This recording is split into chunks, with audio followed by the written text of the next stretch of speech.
इन सब पर भी बात करेंगे, लेकिन बुलेटिन के आगाज में सबसे पहले आपको बताएं कि अभी तो पत्ते शो ही नहीं किए।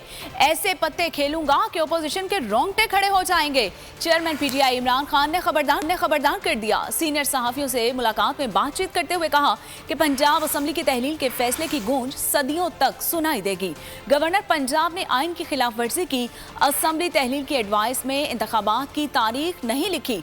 गवर्नर पंजाब का ये इकदाम अदालत में चैलेंज करेंगे। रिजीम चेंज ऑपरेशन बुरी तरह नाकाम और पीडीएम बेनकाब हो चुकी है।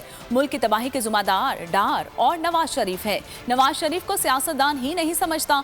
नून लीग में टूट फूट शुरू हो चुकी है। मौरूसी सियासत के खिलाफ पहली आवाज चौधरी निसार ने बुलंद की। इंतखाबात की तारीख का ऐलान ना भी हुआ तो सड़कों पर एहतजाज और ऑप्शन ज़ेर गौर है। पीटीआई की हुकूमत ही मुल्क को बहरानों से निजात दिला सकती है।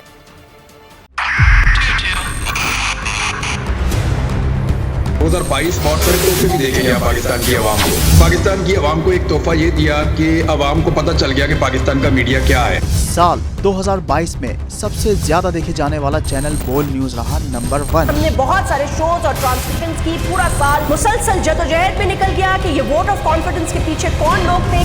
तोड़े रेटिंग के सभी रिकॉर्ड। सोशल मीडिया पर भी सबसे ज्यादा तेजी से 2.4 बिलियन व्यूज का संगे मील अबूर किया।